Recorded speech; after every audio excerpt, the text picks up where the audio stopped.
بسم اللہ الرحمن الرحیم۔ السلام علیکم ناظرین اکرام۔ ہم نے اپنے ناظرین کے لیے طریق اسلام کے نام سے ایک سلسلہ شروع کیا تھا۔ اس کی پہلی قسط میں ہم نے عربوں کے اسلام سے پہلے کے حالات کو بیان کیا تھا۔ اسلام سے پہلے عرب کیسے جہالت کا گڑھ تھا اور کون سی ایسی برائی تھی جو یہاں موجود نہ تھی۔ دنیا کے تمام معاشروں میں اس وقت یہ سب سے بڑا معاشرہ بن چکا تھا، اس لیے خدائے ذوالجلال نے اپنے پیارے حبیب کو اس معاشرے میں بھیجا اور اسلام کی شمع روشن کی، جو آج تک دنیائے عالم کو منور کر رہی ہے اور رہتی دنیا تک منور کرتی رہے گی۔ شروع کرتے ہیں آج کی ویڈیو۔ ناظرین گرامی، میرے کریم کے دادا عبد المطلب قریشی مکہ کے سردار، ایک باوقار شخصیت، متولی کعبہ اور دین حنیف کے پابند تھے۔ عبد المطلب بن ہاشم بن عبد مناف 497 عیسوی میں پیدا ہوئے۔ آپ کا اصل نام شیبہ تھا۔ لوگ اچھے کاموں کی وجہ سے آپ کو شیبہ الحمد کہتے تھے۔ وہ شہر یثرب میں پیدا ہوئے اور 7 سال کی عمر میں مکہ پلٹ آئے، جہاں انہیں سعادت ملی۔ اصحاب فیل کا حیرت انگیز واقعہ، جس کے دوران ابرہہ نے ہاتھیوں سے مکہ پر حملہ کیا تھا، عبد المطلب کی سیادت کے دور میں رونما ہوا۔ آپ نے مختلف اوقات میں 6 شادیاں کی۔ حضرت عبد المطلب نے اللہ تعالیٰ سے منت مانگی تھی کہ اگر ان کے 10 بیٹے ہوں گے اور وہ بڑے ہو کر قریش کی حفاظت کریں گے تو وہ اپنا ایک بیٹا رضائے الہی کے لیے بیت اللہ کے پاس ذبح کر دیں گے۔ ان کی یہ منت پوری ہوئی اور خدا نے ان کو 10 بیٹے عطا کیے، جن کے نام یہ ہیں: الحارث، ابو طالب، الزبیر، عبداللہ، ابو لہب، العباس، حمزہ، حاجل اور مکویم۔ ان کی منت پوری ہو گئی تو انہوں نے اپنے بیٹوں کو جمع کیا اور اپنی منت کی خبر دے کر اسی پورے کرنے کو کہا۔ سب بیٹوں نے والد کے سامنے سر تسلیم خم کر دیا۔ چنانچہ تمام بیٹوں کے نام کا قرعہ ڈالا گیا تو نام حضرت عبداللہ کا نکلا۔ حضرت عبد المطلب انہیں ذبح کرنے کے لیے حرم محترم لے آئے۔ اس موقع پر قریش نے ان سے درخواست کی کہ وہ ایسا نہ کریں جب تک مجبور نہ ہو جائیں اور کوئی راستہ نہ بچے۔ اگر آپ نے ایسا کیا تو ہر شخص اپنے بچے کو یہاں لائے گا ذبح کرنے کے لیے۔ پھر قریش نے تجویز پیش کی کہ حضرت عبداللہ کو ذبح نہ کیا جائے بلکہ انہیں حجاز لے چلیے۔ وہاں ایک کاہنہ عورت ہے، اس کے سامنے اپنا مسئلہ بیان کیا جائے۔ اگر اس نے بھی حضرت عبداللہ کو ذبح کرنے کا کہا تو آپ کو اپنے صاحبزادے کو ذبح کرنے کا مکمل اختیار ہوگا، اور اگر اس نے کوئی ایسا حل بتایا جس سے آپ کی منت بھی پوری ہو جائے اور عبداللہ ذبح ہونے سے بھی بچ جائیں تو اختیار کر لیجئے گا۔ چنانچہ سب لوگ اس عورت کے پاس پہنچے اور مسئلہ بیان کیا تو اس نے کہا، تمہارے ہاں جو دیت کی مقدار مقرر ہے یعنی 10 اونٹ، تم 10 اونٹ اور لڑکے کے درمیان قرعہ ڈالو، اور اگر لڑکے کا نام نکلے تو اونٹوں کی تعداد بڑھا دینا، اور اس طرح کرتے رہنا یہاں تک کہ تمہارا پروردگار راضی ہو جائے اور قرعہ اونٹوں کے نام نکل آئے، پھر تم وہ اونٹ ذبح کر دینا۔ اس طرح تمہارا رب بھی راضی ہو جائے گا اور لڑکے کی جان بھی بچ جائے گی۔ یہ سن کر سب مکہ مکرمہ واپس آئے اور حضرت عبداللہ اور 10 اونٹوں کے درمیان قرعہ اندازی کی گئی تو حضرت عبداللہ کا نام آیا۔ اونٹوں کی تعداد 20 کر دی گئی، تب بھی حضرت عبداللہ کا نام آیا۔ یوں ہی تعداد بڑھاتے بڑھاتے 100 تک پہنچی، تب اونٹوں کے نام قرعہ نکلا۔ وہاں موجود سب لوگوں نے حضرت عبد المطلب کو مبارکباد پیش کی۔ حضرت عبد المطلب نے کہا، اللہ کی قسم، میں تب تک قرعہ کو نہیں مانوں گا جب تک 3 مرتبہ اونٹوں کے نام پر نہ نکلے۔ چنانچہ یہ عمل 3 بار دہرایا گیا، لیکن ہر بار قرعہ اونٹوں کا ہی نکلا۔ تب حضرت عبد المطلب نے تکبیر کہی اور اونٹوں کو صفا مروہ کے درمیان ذبح کیا۔ حضرت عبد المطلب پہلے شخص تھے جنہوں نے ایک جان کے بدلے 100 اونٹ ذبح کیے، اور پھر یہی قریش اور عرب کا دستور بن گیا۔ ذبح کے واقعے کے بعد حضرت عبداللہ کی شہرت دور دور تک پھیل گئی اور مکہ کی حسین و جمیل اور مالدار عورتوں نے آپ کے حسن سے متاثر ہو کر شادی کی کوششیں شروع کر دیں، لیکن سب ناکام رہیں۔ کچھ اہل کتاب کو اس بات کا علم ہو گیا کہ آپ وہ برگزیدہ بندے ہیں جن سے نبوت کا سلسلہ آگے بڑھے گا، اس لیے یہود کی ایک جماعت نے یہ عہد کیا کہ تب تک واپس نہیں لوٹیں گے جب تک آپ کو قتل نہ کر دیں۔ ایک دن آپ شکار کے لیے تنہا مکہ مکرمہ کے باہر تشریف لائے تو انہوں نے موقع غنیمت جانا اور آپ پر حملہ کر دیا۔ آپ کی حفاظت کے لیے آسمان سے کچھ سوار نمودار ہوئے اور انہیں قتل کر دیا۔ یہ واقعہ حضرت آمنہ کے والد وہب بن عبد مناف نے اپنی آنکھوں سے دیکھا۔ ان کے دل پر آپ کی عظمت کی دھاک بیٹھ گئی۔ انہوں نے آپ سے اپنی بیٹی حضرت آمنہ کے نکاح کی خواہش ظاہر کی۔ نکاح کی خواہش حضرت عبد المطلب کے سامنے رکھی جو قبول کر لی گئی اور یوں آپ کی شادی حضرت آمنہ سے ہو گئی۔ حضرت آمنہ بنت وہب حضور کی صلی اللہ علیہ وآلہ وسلم کی والدہ ماجدہ تھیں اور آپ کا تعلق قبیلہ قریش کی شاخ بنو زہرہ سے تھا۔ حضرت آمنہ کے والد کا نام وہب بن عبد مناف تھا۔ ان کا سلسلہ والد کی طرف سے حضرت عبداللہ کے ساتھ عبد مناف پر جا کر ملتا ہے۔ حضرت آمنہ کی والدہ کا نام برات بنت عبد العزیٰ تھا اور والد کی طرف سے قصی پر جا کر مل جاتا ہے۔ حضرت آمنہ کے والد اپنے قبیلے کے معزز سردار تھے اور بنو زہرہ قبیلے میں ایک مثالی حیثیت کے مالک تھے۔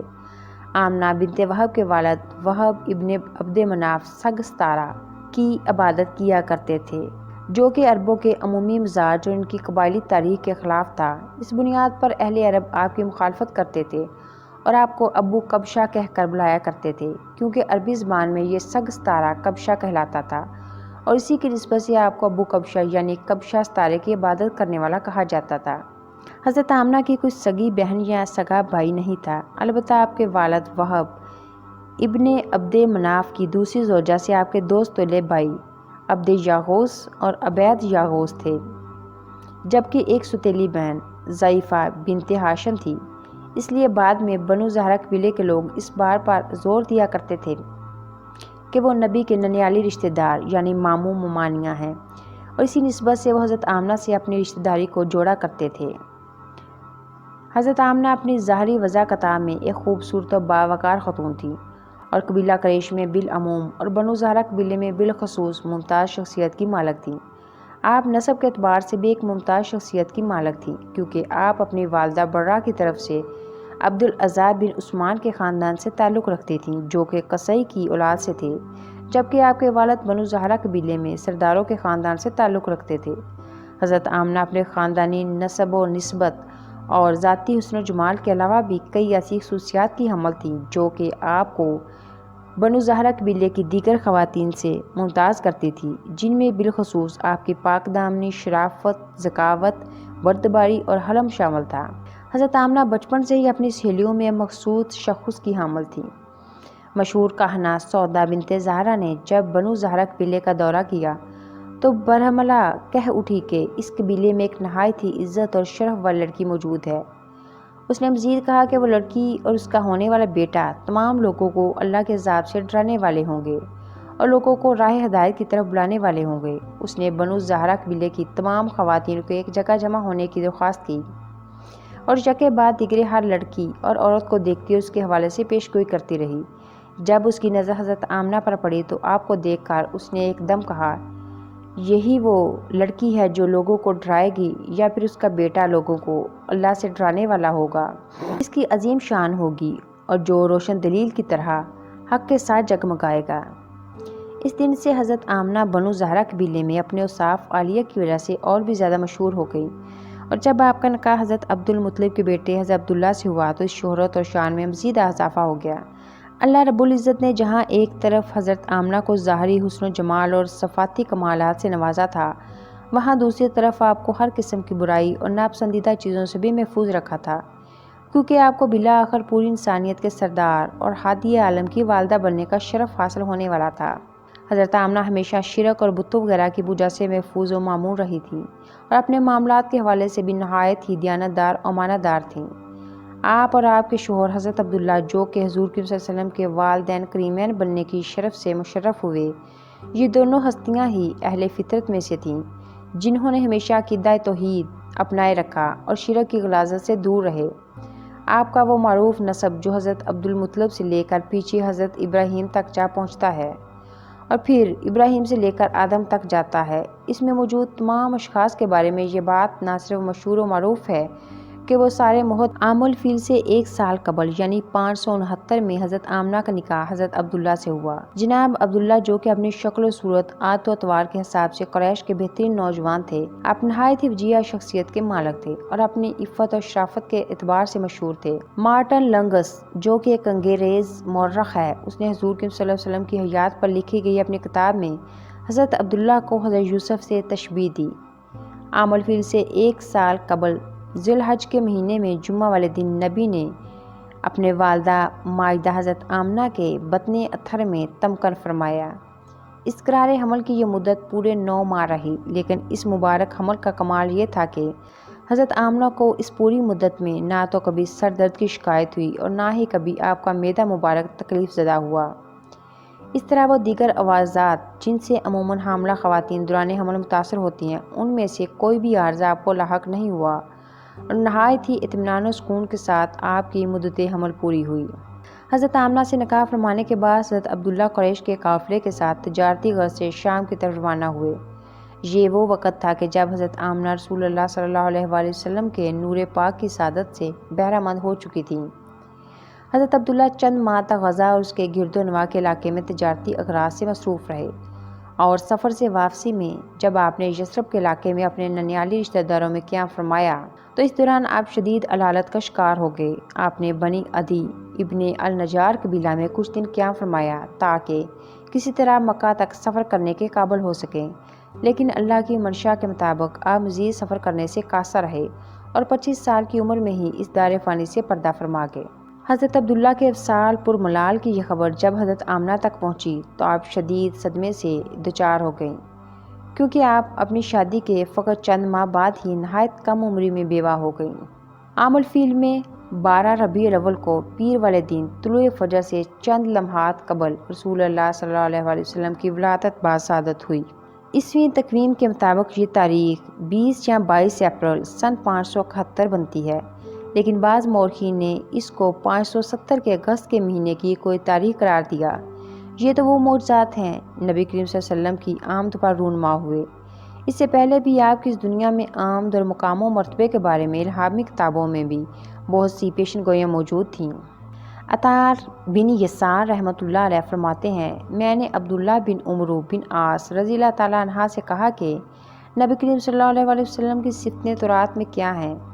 فرمایا، جو صفتیں آپ صلی اللہ علیہ وسلم کی قرآن میں ہیں انہی میں بعض اوصاف آپ کے تورات میں بھی ہیں۔ تورات میں ہے، اے نبی، ہم نے تجھے گواہ اور خوشی سنانے والا، ڈرانے والا، امتیوں کو بچانے والا بنا کر بھیجا ہے۔ تو میرا بندہ اور رسول ہے۔ میں نے تیرا نام متوکل رکھا ہے۔ تو بدگو اور فحش کلام نہیں ہے، نہ بازاروں میں شور مچانے والا۔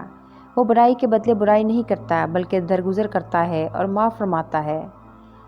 اسے اللہ تعالیٰ قبض نہیں کرے گا جب تک لوگوں کو ٹیڑھا کر دیے ہوئے دین کو اس کی ذات سے بالکل سیدھا نہ کر دے اور وہ لا الہ الا اللہ کے قائل نہ ہو جائیں، جس سے اندھی آنکھیں روشن ہو جائیں اور بہرے کان سننے والے بن جائیں اور پردوں والے دلوں کے زنگ چھوٹ جائیں۔ حضرت موسیٰ علیہ السلام کے جانشینوں میں حضرت داؤد علیہ السلام بڑے عالی مرتبت پیغمبر گزرے ہیں۔ ان پر اللہ تعالیٰ نے زبور نازل فرمائی۔ اس الہامی کتاب میں بھی آپ صلی اللہ علیہ وسلم کے نزول کی خبر اور اوصاف بیان کیے گئے ہیں۔ علامہ ابن جوزی رحمۃ اللہ علیہ ابن قتیبہ رحمۃ اللہ علیہ سے روایت کرتے ہیں کہ زبور میں مرقوم ہے کہ اللہ تعالیٰ نے ان یعنی آنے والے نبی صلی اللہ علیہ وآلہ وسلم کو سیفون یعنی عرب سے ظاہر فرمایا۔ زبور کے ہی ایک اور باب میں آپ کی عظمت و شان کا یوں بیان ہے، اے قدرت الہیہ اور سطوط خداوندی کے مظہر نبی، اپنی تلوار حمائل کرو، کیونکہ تمہاری عزت و عظمت اور شرائع احکام کا اجرا تمہارے زور بازو کے ساتھ وابستہ ہے۔ تمہارے تیر تیز کیے ہوئے ہیں اور اقوام و امم تمہارے آگے جھکنے والی ہے۔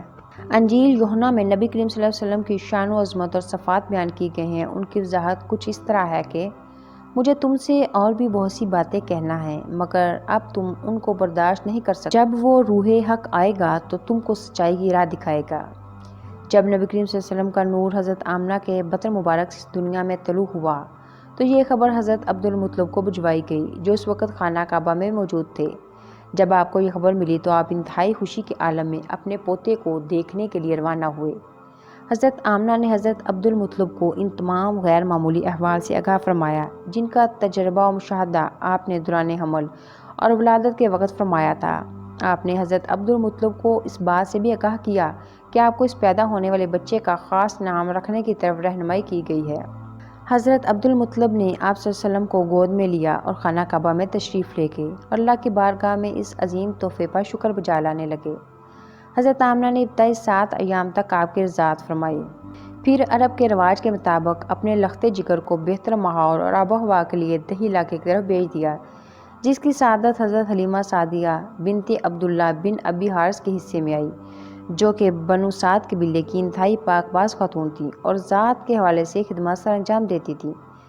مکے کے سنگلاخ پہاڑوں کے عقب میں 85 کلومیٹر مشرق کی جانب طائف کی سرسبز شاداب وادی ہے۔ اس سے ذرا آگے بنی حوازن کا علاقہ تھا جہاں قبیلہ بنی سعد آباد تھا۔ عرب کا یہ قدیم قبیلہ اپنی فصاحت و بلاغت اور حکمت و شریک کلامی کی بنا پر حجاز میں معروف تھا۔ یہ لوگ نہ صرف خود فصیح و بلیغ عربی بولتے تھے بلکہ اس زبان کے محافظ اور معلم بھی تھے۔ اسی خوبی کی بنا پر عرب کے صاحب حیثیت شہری اپنے بچوں کو ذہنی و جسمانی تربیت اور خالص عربی زبان سیکھنے کی غرض سے ایک خاص مدت تک اس قبیلے کی خواتین کے حوالے کر دیا کرتے تھے۔ یہ عورتیں سال میں 2 مرتبہ شہروں کا رخ کرتیں اور نومولود بچوں کو مناسب اجرت پر اپنے ساتھ لے جاتیں۔ انہی عورتوں میں ایک معزز محترم خاتون حضرت حلیمہ سعدیہ بھی تھی، جنہیں نبی کریم صلی اللہ علیہ وسلم کو ایام رضاعت میں اپنی آغوش میں رکھنے اور 2 سال تک دودھ پلانے کا شرف عظیم حاصل ہوا۔ ان کے شوہر کا نام حارث بن عبد الاعضیٰ اور کنیت ابو قبصہ تھی۔ وہ بھی قبیلہ بنی سعد ہی سے تعلق رکھتے تھے۔ حضرت حلیمہ کے بچے عبداللہ، انیسہ اور شیمہ حضور صلی اللہ علیہ وسلم کے رضاعی بہن بھائی تھے۔ حضور صلی اللہ علیہ وسلم کو اپنی رضاعی بہن شیمہ سے بے حد انسیت تھی، وہی آپ کو گود میں کھلاتی اور لوریاں دیا کرتی تھی۔ حضرت حلیمہ فرماتی ہیں، ان دنوں ہمارا علاقہ شدید ترین قحط اور خشک سالی کا شکار تھا۔ وہ مئی کا ایک سخت گرم دن تھا کہ جب ہمارے قبیلے سے خواتین کا ایک قافلہ نوزائیدہ بچوں کے حصول کے لیے مکے کی جانب روانہ ہوا۔ اس قافلے میں شامل خواتین میں سے ایک میں بھی تھی۔ میں اپنی سفید لاغر گدھی پر سوار تھی، میرا خامد حارث اور دودھ پیتا بچہ عبداللہ، میری خستہ حال کمزور اونٹنی بھی ساتھ تھی۔ میری گدھی نکاہت اور کمزوری کے سبب نہایت سست رفتاری سے سفر طے کر رہی تھی، جس کی بنا پر قافلے کی سب خواتین مجھ سے عاجز تھیں۔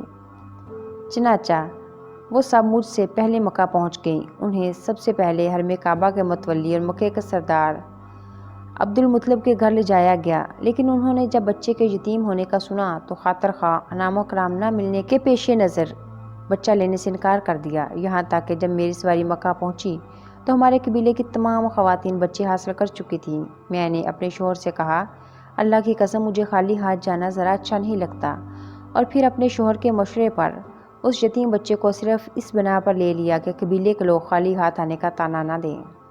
حلیمہ سعدیہ کہتی ہیں کہ جب میں نے آمنہ کے لال کو گود میں لیا اور اپنے ڈیرے پر آئی تو دیکھا کہ میری سوکھی چھاتیاں دودھ سے بھر چکی ہیں۔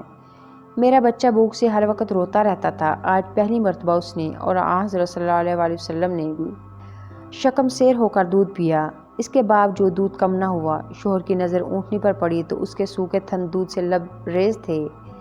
واپسی کے سفر پر میری لاغر گدھی نے اپنی تیز رفتاری سے سب کو حیران کر دیا۔ میری ساتھی عورتیں رشک و حسد میں مبتلا ہو کر مجھ پر آوازیں کسنے لگیں۔ جب ہم گھر پہنچے تو میرے گھر پر اللہ کی برکتوں نے ڈیرے ڈال رکھے تھے۔ ہمارا پورا علاقہ قحط زدہ تھا، لوگ بدحال تھے، لیکن میرے گھر والے میرے مال مویشی دودھ اور چارے سے آسودہ حال تھے۔ ہم ہر وقت اللہ کا شکر ادا کرتے۔ 2 سال بعد میں نے حضرت کا دودھ چھڑوا دیا۔ اپنے مضبوط قد و قامت کی بنا پر آپ صلی اللہ علیہ وسلم 4 سال کے لگتے تھے۔ ہم انہیں حضرت آمنہ کے پاس لے گئے۔ اس زمانے میں مکہ بیماری کی زد میں تھا، لہٰذا ہم نے بے حد اصرار کر کے انہیں دوبارہ اپنے ساتھ لے جانے کی اجازت لے لی۔ ابھی آپ صلی اللہ علیہ وسلم 4 یا 5ویں سال میں تھے کہ شق صدر کا واقعہ پیش آیا۔ حضرت انس سے مروی ہے کہ حضرت صلی اللہ علیہ وسلم اپنے رضاعی بہن بھائیوں کے ساتھ گھر کے قریب ہی ایک جگہ کھیل رہے تھے کہ اچانک حضرت جبرائیل امین تشریف لائے۔ انہوں نے آپ صلی اللہ علیہ وسلم کو لٹایا، سینہ چاک کر کے دل باہر نکالا، اسے سونے کے طشت میں آب زمزم سے دھویا اور پھر دوبارہ اپنے مقام پر رکھ کر سینہ بند کر دیا۔ جب بہن بھائیوں نے یہ منظر دیکھا تو چیختے چلاتے گھر پہنچی اور ماں کو بتایا کہ کسی نے محمد کو قتل کر دیا ہے، نعوذ باللہ۔ حلیمہ اور ان کے شوہر دوڑتے وہاں پہنچے تو دیکھا کہ آپ صلی اللہ علیہ وسلم صحیح سلامت بیٹھے ہیں، لیکن آپ صلی اللہ علیہ وسلم کا رنگ اترا ہوا ہے۔ ابھی کچھ ہی دن گزرے تھے کہ 2 یہودی راہب حضرت حلیمہ کے پاس آئے اور حضرت صلی اللہ علیہ وسلم کے بارے میں تفصیل پوچھنے لگے۔ ان میں سے ایک نے پوچھا، کیا یہ بچہ یتیم ہے؟ حضرت حلیمہ سعدیہ کو ان پر کچھ شک ہو گیا، چنانچہ جلدی سے بولی، نہیں۔ پھر اپنے شوہر کی جانب اشارہ کر کے کہا، یہ اس بچے کا باپ اور میں ماں ہوں۔ راہب بولا، اگر یہ بچہ یتیم ہوتا تو ہم اسے قتل کر ڈالتے، نعوذ باللہ۔ حضرت حلیمہ سعدیہ کہتی ہیں کہ میں نے دیکھا کہ ایک بادل کا ٹکڑا حضرت صلی اللہ علیہ وسلم پر سایہ فگن رہتا ہے، جب آپ صلی اللہ علیہ وسلم ٹھہر جاتے تو وہ بھی ٹھہر جاتا، اور جب آپ صلی اللہ علیہ وسلم چلتے تو وہ بھی ساتھ چلنے لگتا۔ یہ چند معجزات ایسے تھے کہ جن کی بنا پر اماں حلیمہ خوف زدہ ہو گئیں، اور آپ صلی اللہ علیہ وسلم کی حفاظت کے پیش نظر آپ کی والدہ کے حوالے کر آئیں۔ اس وقت عمر مبارک 5 سال تھی۔ رسول صلی اللہ علیہ وسلم ایک دن مسجد نبوی میں صحابہ کرام کے ساتھ مصروف گفتگو تھے کہ کسی نے اطلاع دی کہ ایک بوڑھی عورت ملاقات کی متمنی ہے۔ آپ نے اجازت دے دی۔ جیسے ہی آپ صلی اللہ علیہ وسلم کی نظر بوڑھی عورت کے چہرے پر پڑی تو تیزی سے اٹھے اور میری ماں کہتے ہوئے ان سے لپٹ کے پھر ان کے لیے اپنی چادر بچھائی اور انہیں عزت و احترام سے بٹھایا، ان کی خوب خاطر مدارت کی اور بہت سے تحائف کے ساتھ رخصت کیا۔ روایت میں ہے کہ آپ صلی اللہ علیہ وسلم اس وقت تک دروازے پر کھڑے رہے جب تک ان کی سواری نظروں سے اوجھل نہ ہو گئی۔ آپ صلی اللہ علیہ وسلم نے صحابہ کرام کے پوچھنے پر فرمایا، یہ میری وہ ماں ہے جنہوں نے مجھے 2 سال تک دودھ پلایا اور جن کے گھر میں میں نے 5 سال کی عمر تک قیام کیا۔ رسول اللہ صلی اللہ علیہ وسلم کی بعثت کی اطلاع قبیلہ بنو سعد تک بھی پہنچ چکی تھی۔ اماں حلیمہ اس خبر پر خوشی سے نہال تھیں۔ ایام رضاعت کے دوران پیش آنے والے واقعات یاد کرتی اور کہتی، مجھے تو پہلے ہی سے اس بات کا یقین تھا کہ میری گود میں پلنے والا یہ مبارک بچہ اللہ کا نہایت مقرب و برگزیدہ بندہ ہے اور ضرور یہ کسی بہت بڑے منصب پر فائز ہوگا۔ جس بچے کے دنیا میں رونق افروز ہوتے ہی رحمتوں کا نزول شروع ہو گیا ہو، وہ ضرور پوری دنیا کے لیے رحمت ثابت ہوگا۔ اللہ کا شکر ہے کہ آج میرا وہ یقین سچ ثابت ہو گیا۔ اللہ نے میرے فرزند عزیز کو سب سے بلند و بالا مقام سے نواز دیا، لیکن ابھی تک میں نے حضرت محمد صلی اللہ علیہ وسلم کے اس اعزاز عظیم کے بارے میں دوسروں کی زبانی سنا ہے، مگر اب مجھ سے صبر نہیں ہوتا۔ میں اس وقت تک چین سے نہیں بیٹھوں گی جب تک خود ان کی خدمت اقدس میں حاضر ہو کر دین محمدیہ اختیار کر لوں۔ چنانچہ انہوں نے اپنے بچوں اور شوہر کے ساتھ حضور صلی اللہ علیہ وسلم کی خدمت میں حاضر ہونے کا قصد کیا اور وہاں پہنچ کر سب مشرف با اسلام ہو گئے۔ ان میں حضرت حلیمہ کے صاحبزادی حضرت شیمہ بھی شامل تھیں۔ مورخین لکھتے ہیں کہ حارث جب اپنے اہل و عیال کے ساتھ حضرت صلی اللہ علیہ وسلم سے ملاقات کے لیے مکہ تشریف لائے تو اہل قریش نے انہیں دیکھ کر کہا، اے حارث، کیا تمہیں معلوم ہے کہ تمہارا بیٹا کیا کہتا ہے؟ انہوں نے پوچھا، وہ کیا کہتے ہیں؟ کفار نے کہا، وہ ہمارے خداؤں کو برا کہتے ہیں، ایک اللہ اور جنت دوزخ کی بات کرتا ہے، اس نے ہمارا اتحاد پارا پارا کر کے فرقہ ڈال دیا۔ حضرت حارث حضور نبی کریم صلی اللہ علیہ وسلم کی خدمت اکثر میں حاضر ہوئے اور عرض کیا، میرے بیٹے، آپ کی قوم جو شکوہ کر رہی ہے کیا وہ سچ ہے؟ آپ نے فرمایا، نہ صرف وہ سچ ہے بلکہ روز قیامت آپ خود بھی دیکھیں گے۔ حارث پر اس گفتگو کا اس قدر اثر ہوا کہ فوراً کلمہ پڑھ لیا اور تبلیغ دین میں مصروف عمل ہو گئے۔ 8 ہجری 629 عیسوی میں 79 سال کی عمر میں مدینہ منورہ میں حضرت حلیمہ سعدیہ کا انتقال ہوا۔ آپ کو جنت البقیع میں دفن کیا گیا۔ آپ صلی اللہ علیہ وسلم نے اپنی والدہ محترمہ کے سایہ محبت میں تقریباً 2 سال گزارے۔ آپ صلی اللہ علیہ وسلم اپنی خادمہ ام ایمن اور اپنے سرپرست جناب عبدالمطلب کے ساتھ یثرب تشریف لے گئیں، جہاں آپ صلی اللہ علیہ وسلم کا ننیال اور آپ کے والد محترم کی قبر تھی۔ یثرب میں 1 ماہ رہ کر واپس مکہ آ رہی تھی، راستے میں بیمار ہو گئیں اور ابوا ایک جگہ کا نام ہے، وہاں پہنچ کر وفات پا گئے اور انہیں وہیں دفن کر دیا گیا۔ آپ صلی اللہ علیہ وسلم کی والدہ کی وفات کے بعد آپ کے دادا جناب عبدالمطلب آپ کو لے کر مکہ مکرمہ تشریف لائے۔ آپ صلی اللہ علیہ وسلم کے دادا آپ صلی اللہ علیہ وسلم کی بڑی قدر کیا کرتے تھے، وہ آپ کو اپنی اولاد سے بھی بڑھ کر چاہتے، آپ کی خوب عزت کیا کرتے تھے۔ ان کے خاص مسند بیٹھنے کی جگہ تھی جس پر ان کے علاوہ کوئی دوسرا نہیں بیٹھ سکتا تھا، لیکن وہ اپنے مسند پر آپ کو بٹھاتے، آپ صلی اللہ علیہ وسلم کی پیٹھ پر ہاتھ پھیرتے اور آپ صلی اللہ علیہ وسلم کو دیکھ کر بہت زیادہ خوشی کا اظہار کیا کرتے تھے۔ ابھی آپ صلی اللہ علیہ وسلم کی عمر 8 سال اور 2 ماہ ہی ہوئی تھی کہ آپ کے دادا بھی وفات پا گئے۔ آپ صلی اللہ علیہ وسلم کے دادا محترم وفات سے پہلے ہی یہ وصیت کر گئے تھے کہ میرے بعد میرے اس پوتے یعنی محمد صلی اللہ علیہ وسلم کی کفالت ان کے چچا ابو طالب کریں۔ چنانچہ جناب عبدالمطلب کی وصیت کے مطابق جناب ابو طالب نے آپ کی کفالت کا ذمہ اٹھایا۔ جناب ابو طالب آپ صلی اللہ علیہ وسلم کے والد محترم کے سگے بھائی تھے۔ وہ آپ صلی اللہ علیہ وسلم سے بہت زیادہ محبت کرتے تھے اور آپ کو اپنے بچوں سے بھی زیادہ چاہتے تھے۔ وہ بہت زیادہ مالدار نہیں تھے، لیکن آپ کی کفالت کی ذمہ داری اٹھانے کے بعد اللہ رب العزت نے ان کے تھوڑے سے مال میں خوب برکت پیدا فرما دی اور ان کا تھوڑا سا مال ان کے پورے کنبے کے لیے کافی ہو گیا۔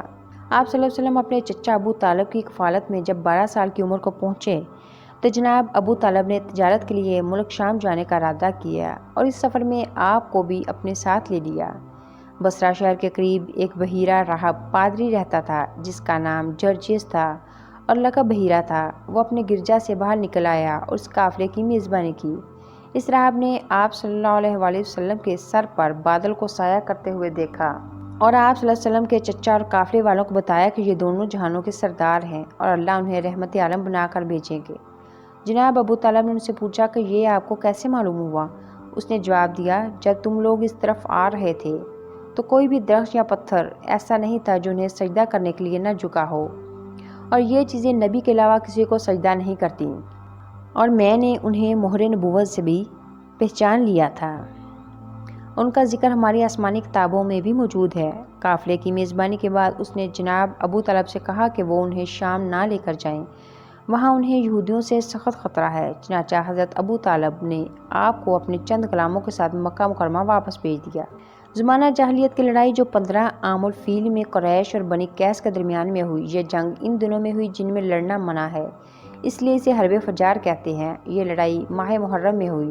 اس جنگ کا سبب یہ تھا کہ نعمان بن منظر شاہ ہرا ہر سال اپنا تجارتی مال بازار عکاظ میں فروخت ہونے کے لیے بیچتے تھے۔ اس جنگ میں آن حضور صلی اللہ علیہ وسلم نے بھی شرکت کی۔ اگرچہ قریش سچائی پر تھے مگر آپ نے کشت و خون میں حصہ نہیں لیا، صرف دشمن کے پھینکے ہوئے تیر اٹھا اٹھا کر اپنے چچاؤں کو دیتے تھے۔ یہ جنگ صلح پر ختم ہوئی۔ آپس میں یہ معاہدہ کیا گیا کہ ملک میں ہر طرح سے امن و امان قائم رکھا جائے گا اور مسافروں، غریبوں اور مظلوموں کی خاطر خواہ وہ کسی قبیلے کے ہوں مدد کی جائے گی۔ رسول پاک عہد رسالت میں بھی اس معاہدے پر فخر فرماتے تھے اور کہتے تھے کہ اس قسم کے معاہدے کے لیے میں اب بھی حاضر ہوں۔ اس معاہدے کا نام حلف الفضول رکھا گیا کیونکہ معاہدے پر آمادہ کرنے والے 3 سرداروں کے نام میں لفظ فضل شامل تھا۔ حرب فجار زمانہ جاہلیت کی جنگوں میں سب سے زیادہ مشہور لڑائی سمجھی جاتی ہے۔ روایت ہے کہ حرب فجار کی تعداد 4 ہے۔ یہ لڑائی جس میں حضرت محمد صلی اللہ علیہ وآلہ وسلم نے شرکت کی، چوتھی اور آخری تھی۔ یہ آن حضرت صلی اللہ علیہ وآلہ وسلم کی ابتدائی زندگی کی پہلی جنگ تھی جس میں آپ نے شرکت کی۔ حضرت محمد صلی اللہ علیہ وسلم کی عمر 15 سال ہوئی تو ماہ محرم کے مہینے میں عکاظ کے بازار میں ایک لڑائی درپیش ہوئی جس میں ایک طرف قریش کنانہ کے قبائل تھی اور دوسری طرف قیس اعلان کے قبائل تھے۔ دونوں میں گھمسان کا رن پڑا اور فریقین کے کئی آدمی قتل ہوئے، لیکن پھر انہوں نے صلح کی اور کہا دونوں فریق کے مردے گنے جائیں، جس کے زیادہ مقتولین ہوں ان کو بدلے میں زیادہ خون بہا دیا جائے گا۔ اس کے بعد جنگ ختم ہوئی اور باہمی شرع و عداوت مٹا دیا گیا۔ آپ صلی اللہ علیہ وسلم نے تجارت کا پیشہ اپنایا اور اس کے حلال سے اپنی زندگی کا رشتہ استوار رکھا۔ نبوت کے اس پہلو کو سمجھنے کے لیے اس بات کو سمجھنا ضروری ہے کہ نبی کریم صلی اللہ علیہ وسلم کی حیات مبارکہ کے 2 حصے ہیں، ایک نبوت ملنے سے قبل کا اور دوسرا نبوت ملنے کے بعد کا۔ اول الذکر کا دورانیہ 40 سال ہے اور ثانی الذکر کا دورانیہ 23 سال۔ اس دوسرے حصے کے پھر 2 حصے ہیں، ایک مکی دور اور دوسرا مدنی دور۔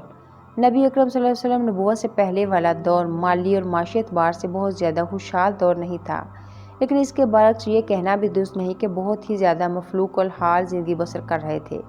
البتہ یہ ضرور تھا کہ آپ جناب بچپن سے ہی محنت و مشقت کر کے اپنی مدد آپ اپنی ضروریات پوری کرنے کا ذہن رکھتے تھے۔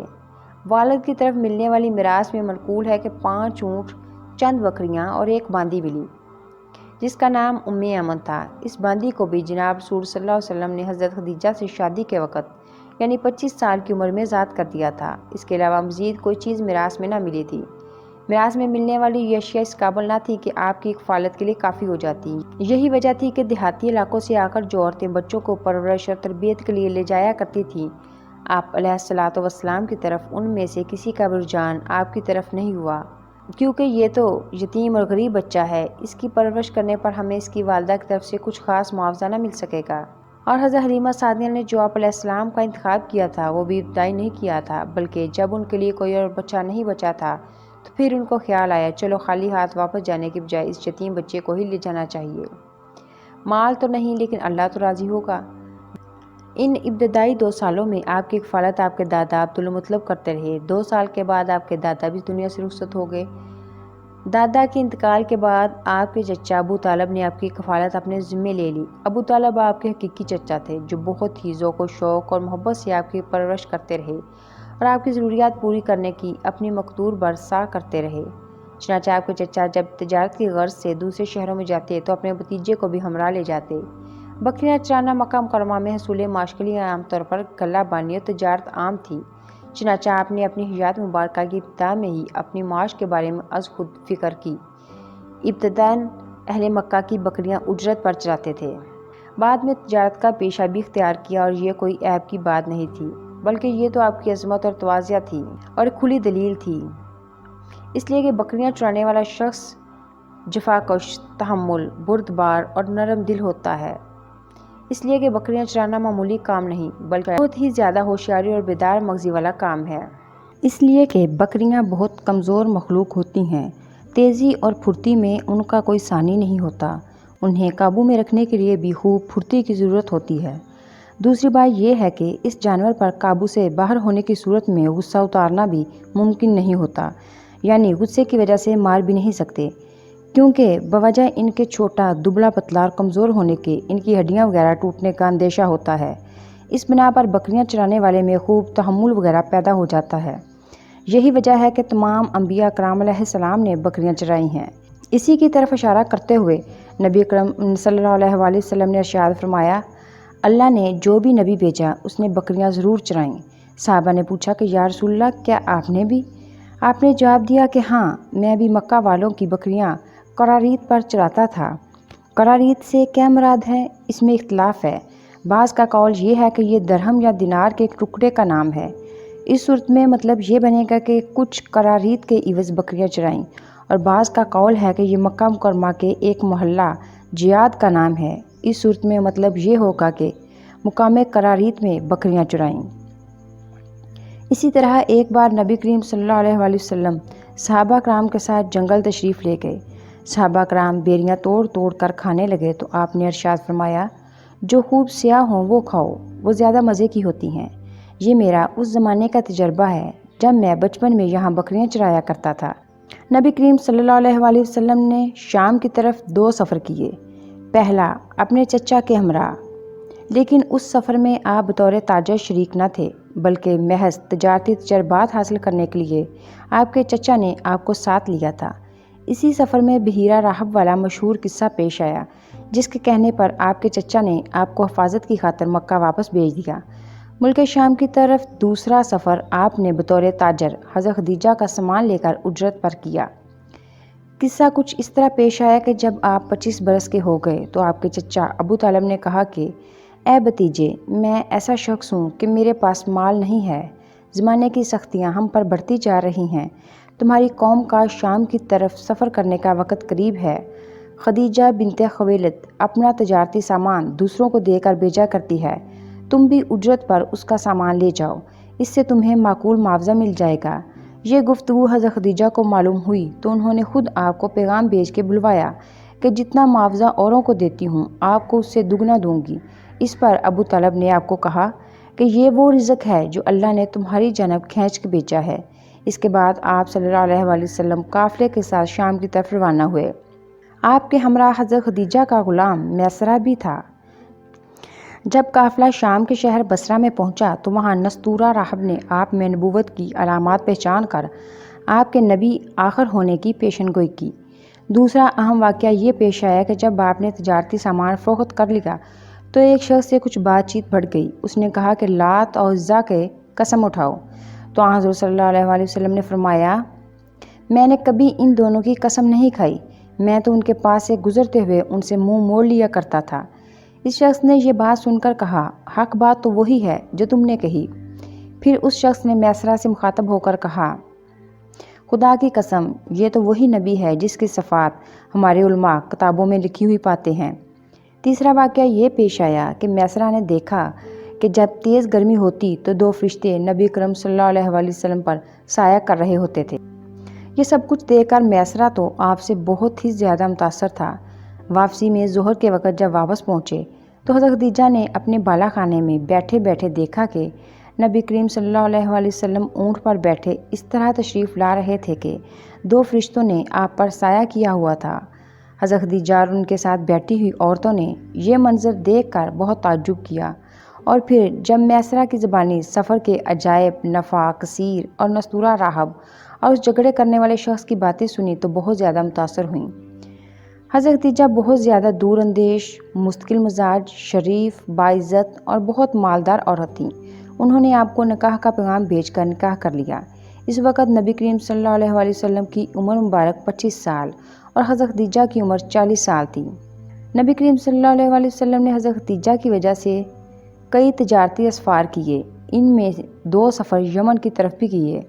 امام حاکم نے المستدرک میں نقل کیا ہے، حضرت خدیجہ نے نبی اکرم کو جرش جو یمن کے ایک مقام کی طرف 2 بار تجارت کے لیے اونٹنیوں کی عوض بیچا۔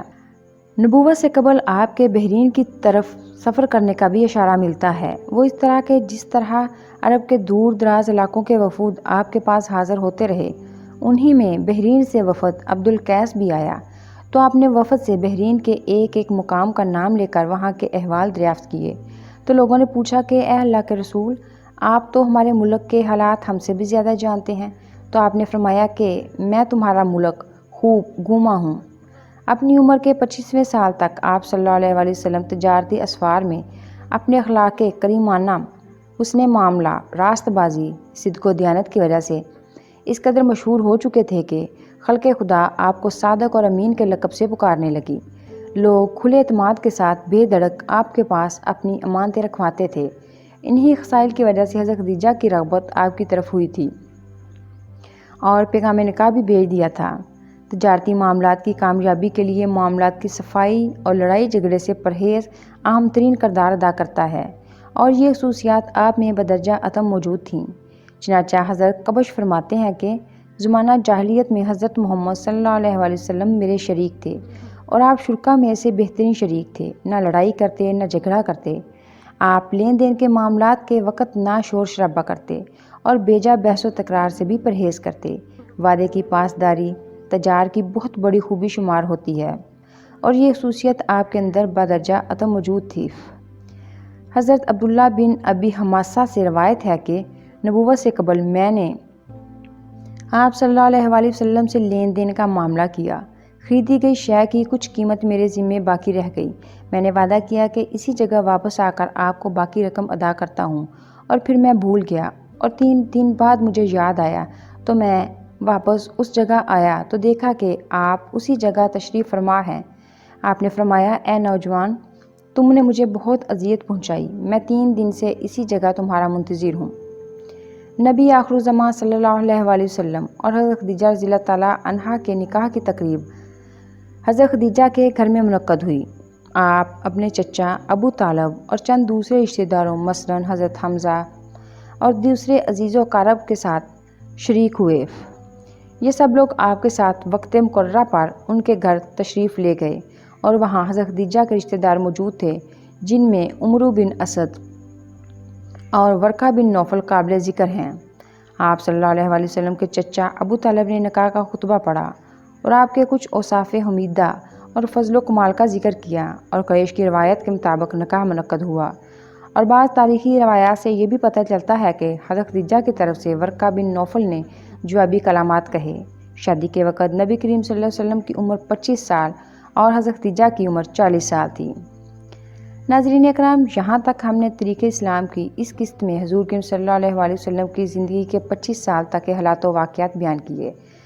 اگلی قسط میں ہم آپ کی مبارک زندگی کا دوسرا حصہ پیش کریں گے۔ تب تک کے لیے اجازت دیں۔ اللہ نگہبان۔